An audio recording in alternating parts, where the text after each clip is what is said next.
The year is 117 AD. Rome stands at its peak.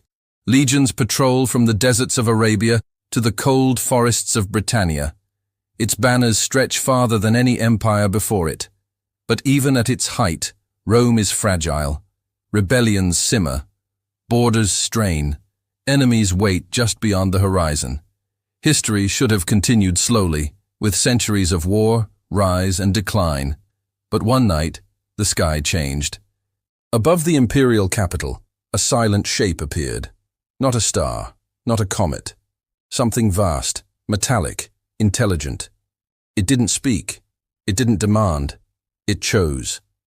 A beam of pale light struck the courtyard of the emperor's palace. Stone cracked and dust lifted, yet no heat, no fire. From the light came a gift, a suit of armor the color of the night sky. Smooth, seamless metal. Lighter than bronze, stronger than anything Rome had ever touched. Beside it, a weapon, a staff with no blade, no mechanism, just a humming core of cold blue light. Rome didn't understand, but it learned.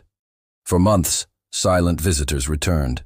No words were exchanged, only blueprints, tools, and power modules.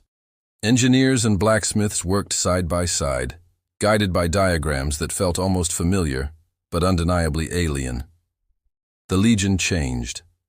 Armor became mirror black and silent. Shields evolved into shimmering barriers of light.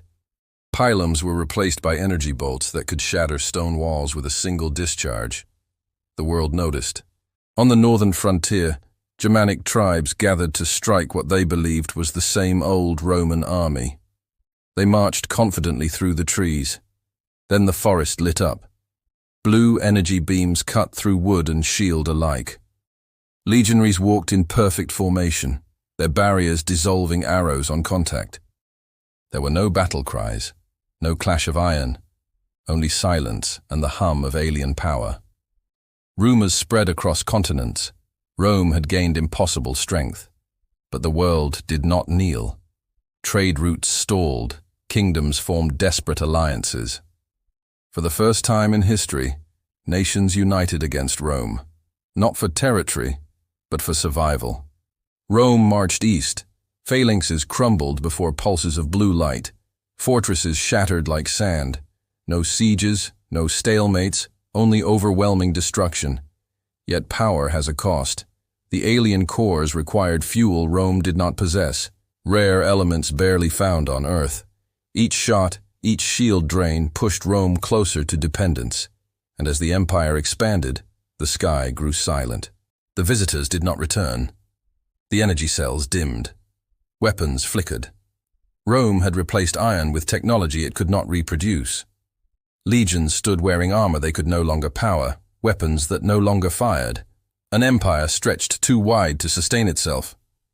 When enemies returned with iron, wood, and fire, they faced soldiers who had forgotten how to fight without miracles.